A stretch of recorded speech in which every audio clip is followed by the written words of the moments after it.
Estamos começando mais um tradicional Contextualizando, o programa que sempre entra ao ar sextas-feiras, toda sexta-feira, para explicar alguma coisa que ficou aí pendente na live, para explicar com um pouco mais de precisão e velocidade, porque o vídeo é mais curto. E esse vídeo, como muitos outros do canal, é patrocinado por ninguém mais, ninguém menos que OneFootball, o melhor aplicativo para acompanhar tudo o que acontece do São Paulo ou da seleção. Eu até vou abrir aqui, gente, o OneFootball. Aqui, ó. Aqui você pode escolher o seu time e a sua seleção. Então clicou aqui, vai aparecer as seleções. Por exemplo, né, o time, eu tive que tirar a seleção para poder dar esse exemplo aqui. E agora sim, para deixar uma galera feliz e a outra triste, ao invés de colocar o Brasil, eu vou colocar... Cara, eu vou dar uma dica, o U é lá embaixo, aí você arrasta com força, porque tem todas as seleções no OneFootball. Todas as seleções. Aí quando você clica, aparece aqui, ó. Se você quer receber notificações dos jogos, dos cartões, dos gols. Então, se você deixar aqui clicado, você receberá todas essas notificações. E aqui eu estou seguindo agora o São Paulo ou Uruguai. Se eu quiser mudar o Uruguai para o Brasil, eu vou aqui, clico, tiro o Uruguai. O São Paulo não tiro nunca, nem para dar o exemplo. Aí ele vai perguntar, remover, coloco de novo. E daí eu coloco, e agora é a letra B, não vou precisar muito ir. E aí, aqui agora estou seguindo o Brasil. A mesma pergunta aqui. Então, assim, você pode ver, acompanhar tudo e ainda ver notícias. Por exemplo, você clica aqui no São Paulo, vai ter notícias, vai ter, enfim, tudo para você ficar ligado, tanto nos campeonatos aí, Copa do Brasil, Copa América, Sul-Americana, Libertadores, etc, etc, etc, OneFootball. E vamos para o vídeo. E hoje a gente vai falar de uma coisa muito complicada, né? Nós vamos tentar pegar a grande polêmica da semana e, como nós fizemos na live, falar um pouco da polêmica, construir um pouco o raciocínio e trazer da realidade maior para o nosso mundo aqui do São Paulo, falar um pouco de jornalismo e como o São Paulo também muitas vezes peca em alguns aspectos, né? O São Paulo, o jornalismo tradicional, e assim, aí o perfil da internet a gente já espera. O caso em questão é o do Sidão, todo mundo sabe o que aconteceu com o Sidão. O Sidão ele foi vítima de uma trollagem na internet. A Globo acabou dando margem para isso, né? Ela fez uma enquete aberta, e é um perigo fazer enquetes abertas na internet. Aí numa brincadeira de perfil, a galera de brincadeira falou, vamos votar no Sidão, e muita gente foi nessa onda, e o Sidão, que não tinha ido bem no jogo, que já era esperado, ele acabou recebendo o prêmio, e aí uma repórter ultra constrangida foi entregar para ele, justamente no Dia das Mães. Ele estava fazendo homenagem para a mãe dele, ele perdeu a mãe, ele teve depressão. Assim, isso não entra tanto, mas eu digo assim, só deixa a coisa mais dramática. Só o fato do constrangimento já era o suficiente para deixar o ser humano ali incomodado com né, o futebol foi desumanizado. Mas assim, isso não é uma coisa só da Globo, isso é uma coisa que acontece com o jornalismo esportivo, que talvez por conta do jornalismo esportivo na internet foi o primeiro jornalismo que começou a alcançar um grande sucesso. Hoje você tem aí alguns jornalistas independentes que cobrem política, que cobrem, mas começou muito com um garoto que foi lá e começou a fazer vídeos como a gente faz aqui, comentando ou desabafando sobre o time. A internet tem uma velocidade que hoje em dia o impresso não consegue mais ter, a televisão perde também para a internet. Já aconteceu, você joga na internet, é quase instantâneo essa relação. E você vê a hora que você quer, né? Exato. Você não tem que ficar esperando. E aí o que acontece? A chegada dessa tecnologia, ela acabou fazendo uma coisa muito complicada no meio esportivo. Sempre teve um programa esportivo com viés mais do humor, né? Tinha o Rock Go, mas a coisa nunca foi uma coisa desrespeitosa. Só que o Rock Go que era da MTV, Sim, que era um canal de entretenimento. Então, mas aí eles faziam umas brincadeiras muito divertidas e não sem ofender ninguém. Eu me recordo de uma que não teve rodada no campeonato por causa de alguma coisa. Os caras falaram, não teve rodada essa semana, então nós vamos mostrar os gols da rodada seguinte. Eles pegaram os gols do ano passado, eles narravam. Fulano vai voltar para São Paulo e vai fazer... Isso é divertido, é legal. Mas assim, isso entra também no que a gente vai falar agora. Na questão da MTV. A MTV fazer, ok. A MTV faz isso e é ok. Só que daí a Bandeirantes vê um modelo desse, ou a Globo, ou a Gazeta, ou a Cultura, para falar das principais aí, Rede Televisão, ou a SBT, que nem cobre tanto esporte, e resolve fazer igual. E aí a gente tem um problema. Você levar isso para um Globo Esporte, você levar isso para um esporte espetacular, para um esporte... Aí o que acaba acontecendo? Você já tem a cobertura diária do futebol com esse viés engraçado, você de brincadeira. completamente do conteúdo que você tem, de você se propor a fazer um conteúdo, de você se propor a fazer um jornalismo. O jornalismo, ele não precisa ser sério, ele não precisa ser 100% engessado, quadradão, não precisa. A própria ESPN, por exemplo, quando tinha um bate-bola com o João Canalha, o PVC, gostava muito. o Mauro César Pereira e o Lúcio de Castro, eu não me recordo de um programa tão bem qualificado e fixo, né? O do Amigão lá, os dois do Amigão, era extremamente o Antero e o Amigão, o Amigão, eu chamo ele de Amigão. Sim. O Antero e o Amigão, eles faziam jornalismo sério, só que eles davam risada em determinados momentos e quando... eu sinto mais isso porque era um programa fixo e que com mais integrantes e que eles sabiam exatamente a hora de, não, aqui a gente pode descontrair um pouco, aqui a gente brinca porque é hora de falar sério, trazer conteúdo. O principal era o conteúdo, o principal era a notícia. Então, quando você abre mão disso completamente, quando você pega um Globo Esporte, você tem 30 minutos só e com intervalos esse tempo reduz e você gasta... Pra tipo 8 times. E você gasta 5, 6 para jogar videogame com o Neymar, que foi como o Thiago Leifert começou com esse problema todo, a gente entra numa discussão do que a gente está querendo passar, né? E aí você depois entra com diversas outras questões. O excesso master de cartola, o tal do cavalinho do Fantástico que ignora completamente o conteúdo, não tem nada. Ele mostra o gol e vem o cavalinho. E o que isso quer dizer? Nada, tem um cavalinho ali correndo. Não, e uma coisa que o Gabriel falou na live, quem quiser assistir vira o vídeo agora, poxa, você vai pegar assim um cara que arrebenta num clássico, faz 3 gols, tipo o que o Raí fez naquele São Paulo e Corinthians, né? 3 gols. Se fosse nos dias de hoje, o Raí tivesse feito 3 gols contra o Corinthians, ia estar lá. Raí mitou no Cartola.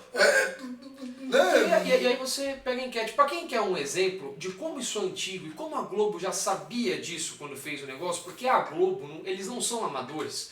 Muito pelo contrário. Procurem saber. Tecnicamente os caras são incríveis. Há quantos anos isso aconteceu, você deve saber com mais precisão que eu, quando uma bebida, a Mountain Dew. Procurem saber o que aconteceu quando eles abriram para votação popular. É só jogar Mountain Dew lá, que é votação popular. Vejam o que aconteceu. Pro nome de um refrigerante. Eles abriram geral pro nome do refrigerante.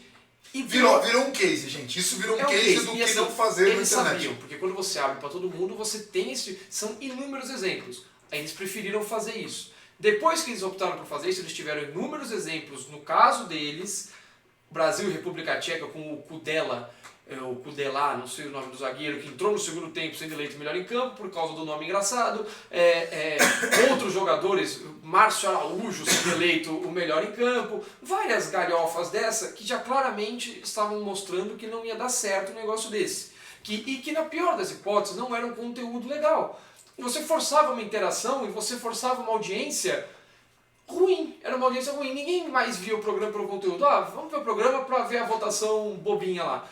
E eu não sei se esse é o caminho melhor quando você se propõe a fazer um jornalismo sério. Quando você se propõe a informar pessoas, quando você está numa Globo.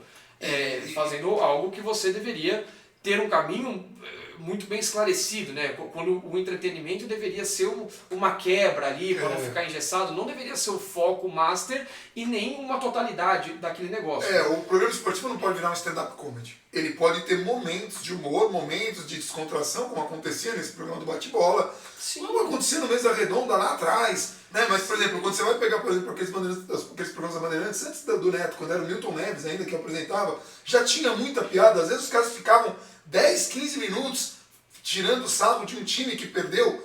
E isso tem um monte de consequências para a formação do torcedor, para como o torcedor encara. Enfim, me parece, e até hoje você vê em coletivas os treinadores mais armados do que o normal, porque vem muito dessa coisinha de brincadeirinha. No vídeo de jogo, eu vou dar um exemplo. No vídeo de jogo foram perguntar pro Tietê, eu acho que eu tirei essa pergunta de tão irrelevante que é. Eu tirei essa pergunta, eu acho, uma pena. Mas depois eu tenho que voltar para conferir no jogo contra o Flamengo. O repórter perguntou, Tietê, alguma coisa lá? E o Tietê falou, não, isso não, porque senão vira meme. Na coletiva, ali, o cara foi o melhor em campo e a pergunta é não sei o que, e o cara quer virar meme. O cara não quer virar meme, o cara está se defendendo. O repórter quer fazer o cara virar meme. E aí o cara já vai todo cheio de dedo responder as perguntas e já é difícil o jogador de futebol hoje em dia falar alguma coisa, incentiva o cara a falar, não, vamos buscar os 3 pontos aí, graças a Deus, enfim. E, gente, o São Paulo fez isso no São Paulo TV, e a gente nem critica, eu até recomendo que as pessoas sigam no YouTube. serviu para criar muito público, é um trabalho. Mas assim, o que acontece? Não, foi no ano passado, né? No ano passado que perdeu um pouco a mão no sentido de dar muito em várias vezes. Vai ser um exemplo que nós vamos dar aqui para trazer isso para o São Paulo, né? Porque hoje em dia Globo e afins, como nós falamos no começo, eles querem competir com a internet. Você não vai competir com a internet, a sua proposta é diferente. Não queira ir por esse caminho, senão vai ficar todo mundo num caminho só muito ruim. Tanto é que a gente está meio que... Mas a gente já fala da gente. O São Paulo colocou lá o Reinaldo, o Nenê e o Diego Souza em um patamar de ídolo por conta de 2 meses, né?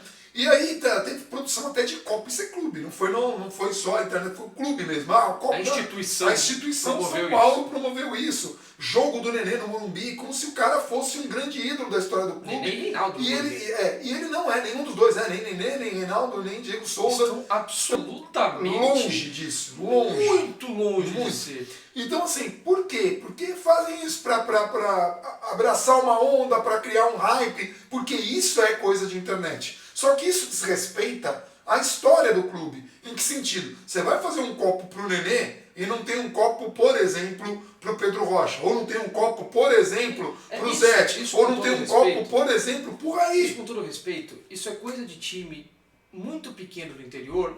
Qualquer time de menor expressão no interior, quando contrata algum jogador, ou quando sobe um menino da base, ou quando um menino da base estoura e vai para a Europa, esses times do interior contratam um veterano com 200 anos para jogar um campeonato, e aí eles fazem todo o marketing em cima do cara desesperado. O cara joga um mês de bom futebol, faz 2 gols e você cria filme pro cara, e a cara muitas vezes o jogador é quase maior do que o clube, chega nesse nível e aí os caras têm que endeusar o jogador.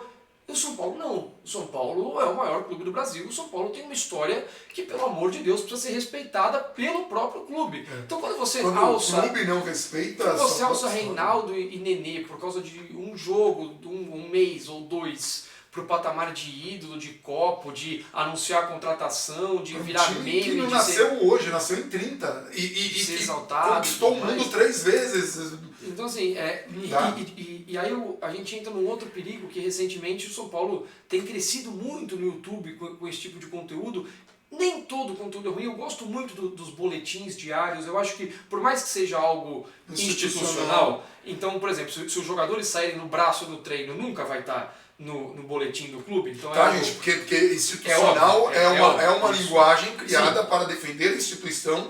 E não há nada de errado, pelo contrário. Só que ainda assim, ali dá muitas informações que são importantes. Hoje o treino foi tático, hoje o jogador está voltando de contusão, hoje ele está fazendo transição programada, o time se preparou. Ajuda a gente a fazer um conteúdo sério com base nisso daí e somado com o que a gente vê de setoristas sérios do São Paulo. E ajuda a informar o torcedor, é algo relevante. Só que você basear todo o conteúdo em cima de palhaçada, até o caso do exemplo dos bastidores, né, que antigamente era feito, isso eu até estava conversando com um amigo meu, o Vini, que a gente vai para jogo fora, era feito em vídeos épicos, quando o São Paulo tinha uma grande vitória, você fazia os bastidores. Hoje tudo é bastidor. O Rogério fazendo aquele discurso. Hoje você pega um jogo, sei lá, o São Paulo ganhou de 3-0, um jogo do Campeonato Paulista, aí vai ter todo um bastidor daquilo. Gente, é um jogo normal, não tem nada de épico nisso, é um jogo. O São Paulo ganhou de 3-0 no time do interior, do Novo Horizontino, como aconteceu esse ano. Ok, segue a vida, entendeu? Até porque quando o time perde, não tem bastidor nesse nível. Então é algo assim, e é natural que não tenha, mas isso está acontecendo no jornalismo. Então você está vendo estranhamento de treinador, de jogador, de repórter, tá todo mundo ultra assim. E gente, de novo, a gente faz um trabalho e a gente está indo na contramão. Porque na internet, você vai ter muita molecada que faz piada. Eu tenho muita preocupação de fazer esses perfis de humor. Eu não tenho nada contra, acho que todo mundo tem que fazer, a internet é para isso mesmo. Mas assim, me preocupa porque tem uma galera que se relaciona, São Paulo perde, sabe fazer piada do São Paulo perder. E assim, e agora com todo o respeito do mundo, porque de novo, o trabalho de comunicação do São Paulo não é só, não é ruim do jeito que a gente está falando. Nós estamos pegando não é ruim. O caso do Sidão e trazendo o exemplo e citando aspectos que podem ser melhorados. Mas recentemente, quando os números do YouTube de São Paulo dispararam, e foram os melhores da América, se não me engano, o Guilherme Palenzuela, que é o diretor de todo o departamento, o responsável pela comunicação de São Paulo, muito competente. Sim, ele colocou que no fim das contas o que importa é quanto o seu conteúdo foi visto, porque isso indica que o seu conteúdo é de qualidade. De novo, você está atrelando a quantidade de views à qualidade do que você está oferecendo. E não é verdade. Não necessariamente algo que tenha 1 milhão de visualizações é algo de qualidade. De novo, essa comunicação de São Paulo que fez coisas maravilhosas, como o documentário pro Lugano. Aquilo foi fantástico. Aquele motivacional do Rogério Ceni. Sim, do Rogério. A cobertura da festa do Rogério Ceni, a festa de despedida do Rogério Ceni. Em 2017 fizeram a questão da torcida, que a torcida fez bastante coisa quando o São Paulo estava brigando para não cair, fez lá um documentário. Então assim, tem muitas coisas muito positivas, um conteúdo fantástico, difícil de fazer. Só que muitas vezes o que demonstra a base do conteúdo, o principal do conteúdo, é nada. Para um clube que você tem história no clube. Você quer às vezes... Você quer brincar. José Poi, pega o José Poi e conta a história dele. Você quer brincar, não, tem que ter a brincadeira, porque hoje em dia a gente precisa de views, não tem como fugir, é inegável, a gente não pode escapar disso. Ok, tenta pelo menos pegar uma brincadeira e fazer algo histórico. Antigamente tinha até um quiz que eles faziam para falar da história do São Paulo. Você pode fazer algo assim, pegar até os jogadores mesmo. Que vai ficar chato porque muitos não vão acertar, mas pega qualquer um, pega o Michael Serra lá e fica brincando com ele, com funcionários do clube. Sacanagem, né? Não, ele para ser o perguntador. Porque o Serra não tem que ser perguntar do clube que ele não sabe. Sei lá, na rua, eu acho um cara que vem de São Paulo, vamos fazer um quiz aqui com você em troca de um boné, qualquer coisa. Eu já fiz isso. Então, exato. No centenário do Diamante Negro. E aí você traz um conteúdo, às vezes o cara vai olhar e fala, pô, eu não sabia desse fato da história do São Paulo. E aí o Michael, que preenche o site do São Paulo, enriquece o site do São Paulo com conteúdos históricos fantásticos, que mostram o quanto o São Paulo é gigante, por que o São Paulo é esse gigante.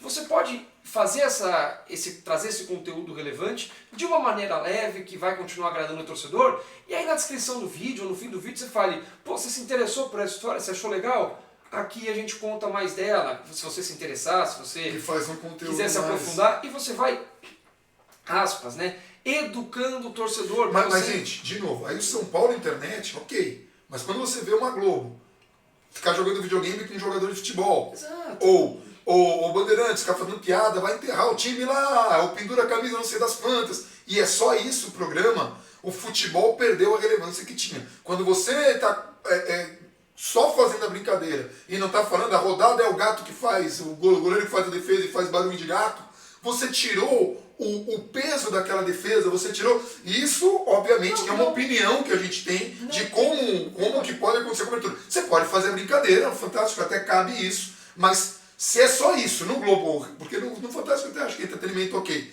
é um programa de entretenimento, mas você faz isso no Globo Esporte, e o Globo Esporte, a cobertura é assim, ou algum outro programa esportivo tão relevante. Na transmissão do jogo, tudo é cartola, tudo é não sei o que, já mitou no cartola, não sei das quantas, tudo é isso. Não tem o jogo, é muito pouco na análise. Aí você chega no intervalo, vamos ver aqui os scouts do Cartola. Bicho, faz o scout do jogo. Não, e aí quando você vai fazer uma cobertura do jogo da Champions, a diferença é outra porque não tem essas bobagens. E aí os caras estão vendo futebol, dá a impressão que o futebol dos caras é mais sério. É mesmo, né? Tipo, o futebol dos caras é mais organizado que o nosso. É impressionante a diferença que hoje a Europa tem. E que tem vários defeitos. Tem defeitos que jamais deveriam ser trazidos para a América do Sul. Por exemplo, a final única da Libertadores foi um erro.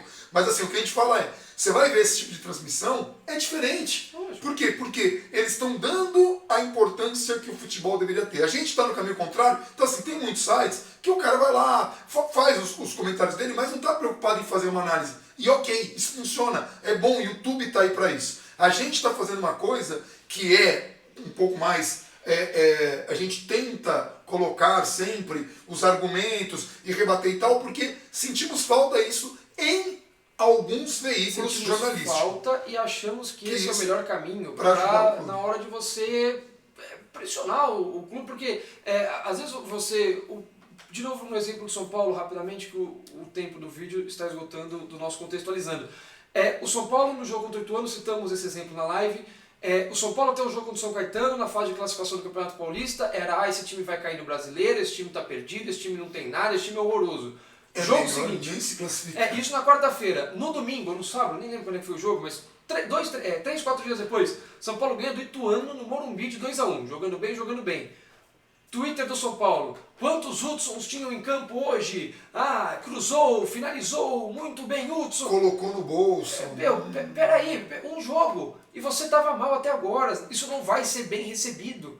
Calma. Aí, você vai coloca, gerar uma expectativa monstruosa. Sim, e você coloca o cara numa alça de mira enorme. No jogo seguinte, que já foi na quarta-feira, ele não vai bem, já vem metralhando em cima dele. Ainda que ele não tenha sido o principal culpado de nada, você botou o cara numa alça de mira, você jogou aos leões. E aí, uma galera vai ter uma tolerância maior com alguns jogadores e uma tolerância menor com outros. Isso afeta na hora de você pressionar o jogador, aí o jogador já é vaiado, o jogador já tem que mandar embora, a diretoria já se vê encurralada, já tenta se livrar do cara, porque não quer ficar pressionada. Isso desencadeia. O papel do torcedor é muito importante.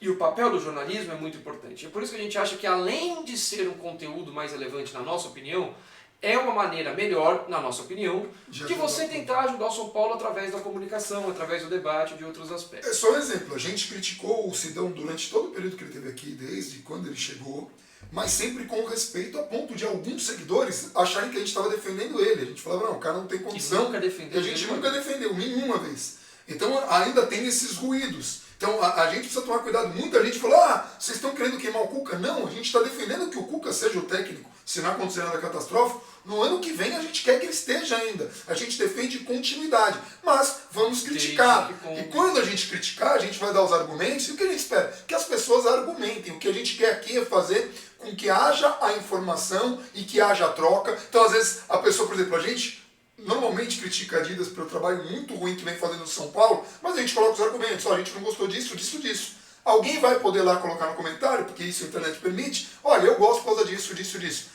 De repente, alguns desses veículos que a gente citou, poderia levar o futebol um pouquinho mais a sério para evitar episódios desses. E a gente tem um monte de setoristas do São Paulo, que vale a pena seguir nas redes sociais aí, né? O Rodrigo Capello, o Marcelo Razan, ele não é setorista, mas é um cara para acompanhar. O Rodrigo Capello, Marcelo Razan, Bruno Grossi, o Durance, o Felipe Lucena. Tem uma galera, Eduardo Afonso, que vale a pena seguir, que leva o esporte a sério e que escrevem textos muito bons do clube. É isso? É isso. Então tá bom, galera, deixa aí o que vocês acharam de tudo isso, coloquem suas opiniões e argumentos, quem sabe a gente ainda volta a esse tema, dependendo dos comentários de vocês. Tá bom? Um abraço para todo mundo e vamos São Paulo.